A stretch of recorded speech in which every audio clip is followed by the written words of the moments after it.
কই গো গিন্নি, কোথায় গেলে?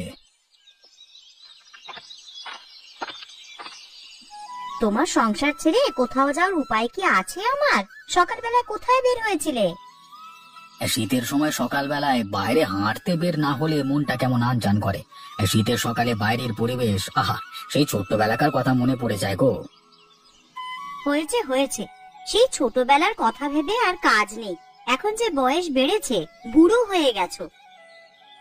মন কি আর বয়স মানে গিন্নি? মনের দোহাই দিয়ে বেশ তো ঘুরলে, এবার যে হোটেলে যেতে হবে সে খেয়াল আছে তোমার? হ্যাঁ, যাবো গিন্নি। বয়স তো শেষ করে ফেললাম এই হোটেলের পেছনে সময় দিয়ে। এই হোটেল না থাকলে যে আমার কি হতো। এখন হাত মুখ ধুয়ে এসে দুটো খেয়ে নাও, দেরি হলে লোকজন যে না খেয়ে ফিরে যাবে। না না, তা হবে না। বিজয় আছে দেখাশোনার জন্য, ওকে কালকে বলে এসেছি এই শীতের সময় আমার যেতে একটু দেরি হবে। তা বেশ, ভালো করেছো। আমি গিয়ে বরং দুটো ভাত দিই, তুমি এসে খেয়ে নাও। হ্যাঁ, আমি হাত মুখ ধুয়ে আসছি, তুমি যাও। আচ্ছা। বুঝলে গিন্নি, বাজারের যা দাম হয়েছে আজকাল, আমি পেরে উঠি না একলা একলা। জামাই বাবাজি যদি আমার সাথে একটু হাত মিলিয়ে কাজ করতো। সে গুড়ে বালি, সে যে বড় অলস। আজ বাজার করে নিয়ে এসো কিন্তু ফেরার পথে। আচ্ছা, সে হবে ক্ষণ। আমি তাহলে এখন যাই, কেমন? গিয়ে দেখি বিজয় একলা একলা কি করছে। আচ্ছা যাও, সাবধানে যেও। আচ্ছা।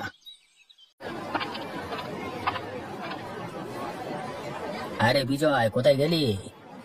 এই যে কাকা বাবু, আমি এখানে। সকালের খাবারগুলো গুছিয়ে রাখছি, যেন লোকজন এলি খেতে দিতে পারি। তা বেশ ভালো করছিস। সকালের জন্য কি রান্না হয়েছে রে? এই তো আলু ভর্তা, ডিম ভর্তা আর ডাল। বাহ বাহ বাহ বাহ বাহ, বাড়ি থেকে না খেলে তো এখনই খেতে বসে পড়তাম। তা যা বাবা, তুই কাজ কর গিয়ে। আচ্ছা কাকা বাবু। কই গো বিমল দা, আছো নাকি? এই যে মদন, আমি এখানে। কি খবর তোর? আর খবরের কথা বলো না দাদা। কেন রে মদন, কি হয়েছে? আর সে কথা কি বলবো দাদা, মাঠের যা অবস্থা, এবার ফসল ঘরে তুলবো কিভাবে তাই ভাবছি। কেন, ফসল ভালো হয়নি বুঝি? আমি যে সকালে মাটির দিকে হেঁটে এলাম, ফসল তো এবার ভালোই হয়েছে দেখলাম। ফসল তো ভালোই হয়েছে, কিন্তু যা কুয়াশা পড়েছে, ফসল না নষ্ট হয়ে যায় শেষে। এত চিন্তা করিস না তুই, এখন বরং খেতে বস তুই। হ্যাঁ দাদা, তাই করি। খালি পেটে এত চিন্তা করে কাজ নেই। কই রে বিজয়, মদনকে দুটো ভাত দে দেখি। জি কাকা বাবু, আমি এক্ষুনি দিচ্ছি। এই নাও মদন দা, তোমার সকালের ভাত, কাঁচামরিচ, পেঁয়াজ সব দিয়েছি। হ্যাঁ, বেশ ভালো করেছিস। সকালবেলায় বিমল দাদার হোটেলে না খেলে যেন পেটই ভরে না।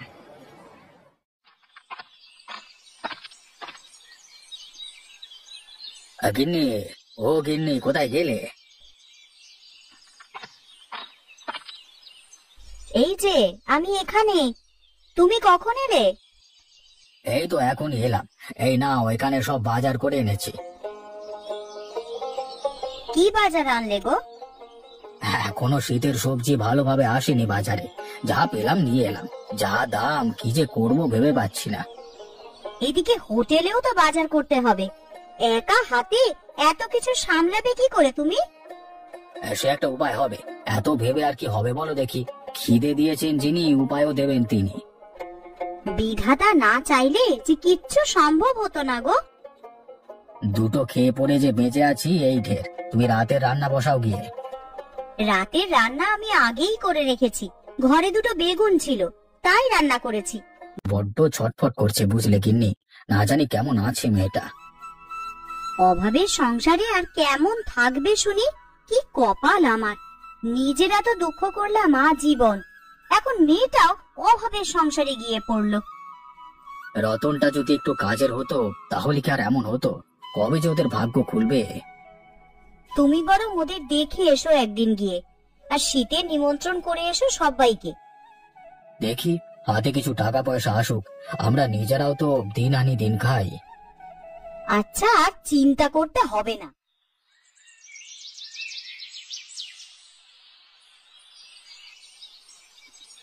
কই গো রাজরানী, বলি সকাল যে হয়েছে সে খেয়াল কি আছে নাকি? এই তো মা, আমি এখানে। আপনার কি কিছু লাগবে মা? আমার আবার কি লাগবে? আমি বুড়ো মানুষ, আমার কি আবার খিদে আছে নাকি?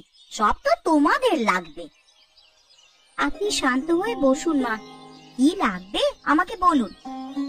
বলি, আমার যে সকালে কিছু না খেলে শরীর খারাপ করবে, সে খবর কি আছে কারো? মা, ঘরে যে কিচ্ছু নেই, কি করে খেতে দিই বলুন? আপনার ছেলে আজকেও কাজে যায়নি। সব সময় আমার বাছার পেছনে না লেগে বলি বাপের বাড়ি থেকেও কটা টাকা আনলেও তো পারো। মা, আপনি তো জানেন আমার বাবা কত কষ্ট করে সংসার চালায় ওই এক হোটেল দিয়ে। সে কি করে আবার আমাদের টাকা দিয়ে সাহায্য করবে বলুন? ও হোটেল না ছাই, সস্তার এক হোটেল, তাই নিয়ে আবার বড় বড় কথা। কি কপাল করে যে ছেলেটাকে এমন ঘরে বিয়ে দিলাম আমি।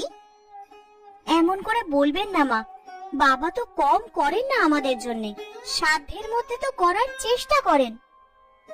হ্যাঁ, করে একেবারে উদ্ধার করে দিয়েছেন আমাদের। বলি, এ বাড়ি থেকে একটু শান্তিতে ঘুমানো যাবে না নাকি? তা ঘুমাবি কিভাবে? বউ এনেছিস যে রাজরানী। এত বেশি কথা না বলে কি হয়েছে সেটা বলো তো। কি আর হবে, তোর বউকে দুটো ভাত দিতে বলায় আমাকে যাচ্ছে তাই শুনিয়ে দিল।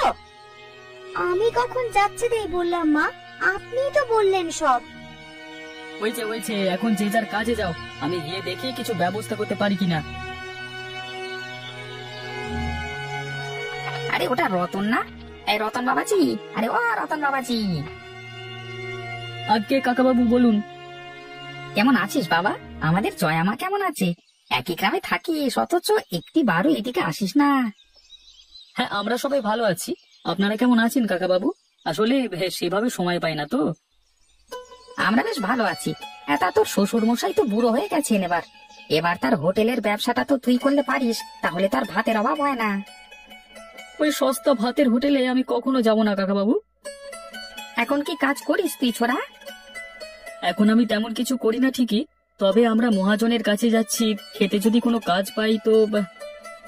শোন ছোড়া, এত অহংকার ভালো নয়, শেষে মা বউ নিয়ে দুর্ভিক্ষে মরবি না খেয়ে। হয়েছে, আমাকে এত বোঝাতে হবে না, আমার ভালো আমি বুঝি।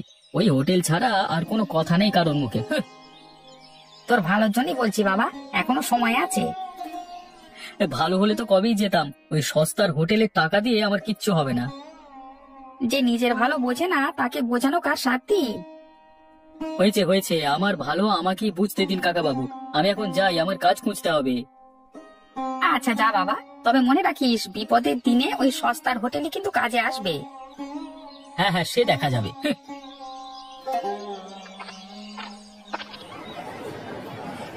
কি গো বিমল দা, কেমন আছো? আরে মদন যে, কখন এলি? আমি ভালো আছি, তুই কেমন আছিস? আমিও ভালো আছি। তা তোমার শরীর ভালো আছে তো? এই তো আছি, বিধাতার দয়ায় ভালোই আছি। বুড়ো বয়সে শরীর তো একটু আধটু খারাপ হবেই। কি রে বিজয়, আমাকে খেতে দিবি না নাকি আজকে? তুমি হলে গিয়ে আমাদের রেগুলার কাস্টমার, তোমাকে না খাওয়ালে আমাদের হোটেল চলবে নাকি? হ্যাঁ আচ্ছা বলেছিস। সেই যে বউটা মারা গেল, তারপর থেকে এখানে খাওয়া শুরু করলাম। তোমার এই সস্তার হোটেলে না খেলে আমার যে না খেয়ে মরতে হতো বিমল দাদা। আরে মারা কেন যাবি, বিধাতা সবার ভাগ্যে কিছু না কিছু রেখেছেন। বিজয়, এখন খেতে দে মদনকে শীতের সবজি তরকারি দিয়ে। আচ্ছা কাকাবাবু, আমি এক্ষুনি দিচ্ছি। আরে মদন, জামাই বাবাজির খবর কি? ওর তো কোনো খোঁজ খবর পাই না। এক গ্রামে থাকি, অথচ ছেলেটা এত মুখচোরা। সে কথা আর বলো না, মুখচোরা নয় গো, তোমার জামাই হচ্ছে কি অহংকারী। আমারও তাকে কেমন সুবিধের বলে মনে হয় না, সবসময় যেন খিটখিট করে। থাক, তোকে আবার কে ফোড়ন দিতে বললো? যা কাজ কর গিয়ে, যা। বিজয় ঠিকই বলেছে দাদা, আজকে দেখা হয়েছিল আমার রতনের সাথে। তা কি বললো জামাই বাবাজি? কি আর বলবে, তাকে কত করে বললাম যে শ্বশুরের হোটেলটা দেখাশোনা করলেও তো পারিস বাপ। তা কি বললো সে? সে মহারাজা বলে কি না, ওই সস্তা হোটেলে আমি কোনোদিন যাব না। মেয়েটাকে ওই ছেলেটার কাছে দিয়ে কি ভুল করলাম আমি তাহলে? তুমি চিন্তা করো না দাদা, রতন একটু বদমেজাজি, তবে ওর ভুল বুঝলে ও ঠিকই চলে আসবে। দেখো, একদিন সব ঠিকঠাক হয়ে যাবে। তাই যেন হয় রে মদন, তাই যেন হয়।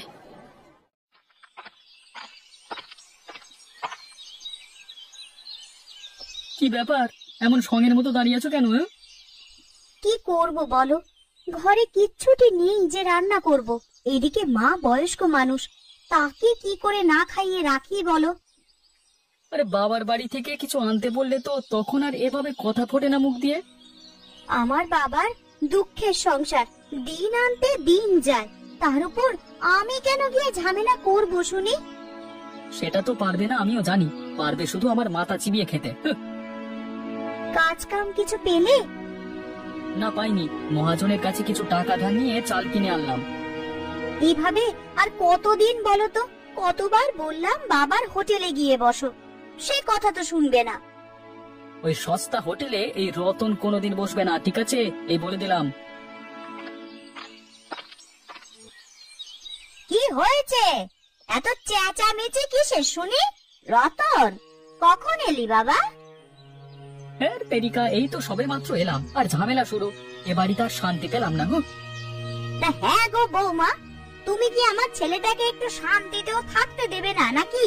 দুবেলা গন্ডগোল না করলে বুঝি তোমার পেটের ভাত হজম হয় না? পেটে ভাত থাকলে না হজম হবে মা।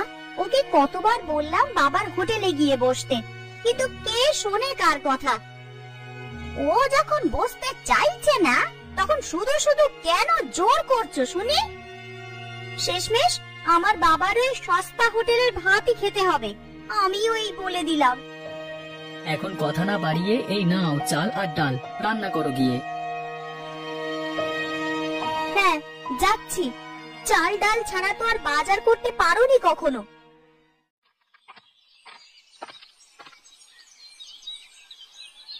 গিন্নি, ও গিন্নি, কোথায় গেলে? কখন এলে তুমি? এই তো সবে মাত্র এলাম। এই নাও, কালকের জন্য কিছু বাজার এনেছি। ঘুমিয়েছিলে নাকি তুমি? আর বলো না, 7-5 ভাবতে ভাবতে কখন যে চোখটা লেগে এলো। এই সন্ধেবেলায় কেউ ঘুমায় নাকি?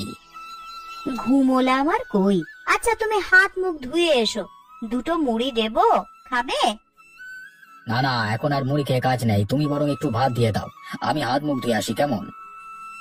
আচ্ছা, তুমি হাত মুখ ধুয়ে ঘরে গিয়ে বিশ্রাম করো, আমি বরং রাতের জন্য রান্না করি। আচ্ছা আচ্ছা, তাই যাও। আজকে হোটেলে মদন এসেছিল গিন্নি। সে তো রোজই আসে, এ আর নতুন কি? তবে মদনটা বড্ড ভালো। বউটা কেমন অকালে মারা গেল। হ্যাঁ, মদনের জন্য আমারও মায়া হয় খুব। আজকে নাকি রতনের সাথে মদনের দেখা হয়েছিল। ও মা, তাই নাকি? তা কেমন আছে ওরা? জয়া কেমন আছে?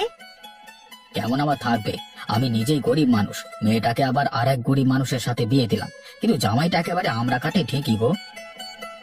এভাবে আর কতদিন? মেয়েটা আমার না জানি কেমন আছে। মদন জামাই বাবাজিকে আমার হোটেলে বসতে বলেছিল। তা কি বললো জামাই? কি আর বলবে, বলেছে আমার সস্তার হোটেলে নাকি সে বসবে না। তা সে নিজে কোন রাজপুত্র শুনে? আমার বয়স বাড়ছে, ভেবেছিলাম জামাই বাবাজি হোটেলে দেখাশোনা করবে, সে আর হলো কই। তুমি চিন্তা করো না এত, সব ঠিক হয়ে যাবে। এখন খাওয়া শেষ করে ঘুমোতে যাবে, চলো। হ্যাঁ, তাই যাব।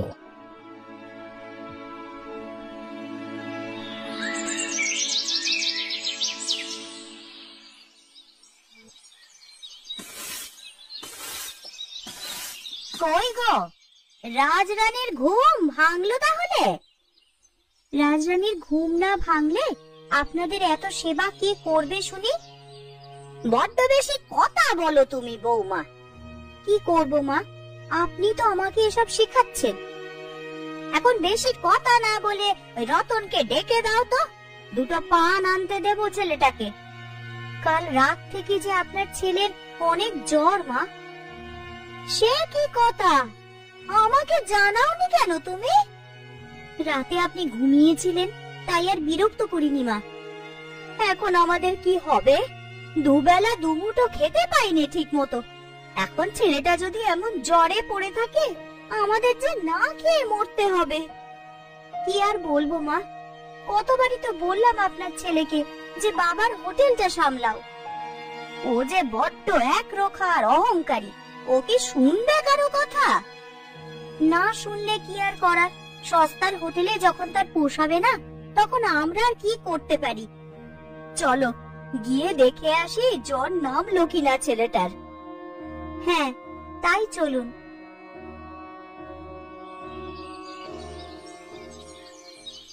এ কি বৌমা, জ্বরে যে গা পুড়ে যাচ্ছে ছেলেটার। রতন, বাবা রতন, হ্যাঁ মা। এমন জ্বর বাঁধালি কেমন করে বাবা? কাজ নেই, মহাজন ধারের টাকা দিতে চাপ দিচ্ছেন, এদিকে দুদিন ধরে না খেয়ে আছি, আর পারছি না আমি মা। বাবা আমি বলি কি, তুই বরং তোর শ্বশুরের কাছে যা বাবা, কোনো কাজই ছোট নয় রে।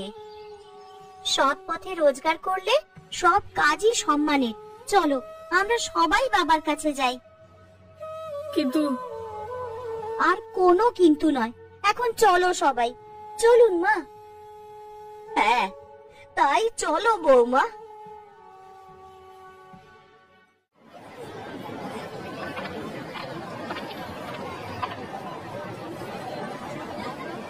বাবা, ও বাবা, কোথায় গেলে তুমি?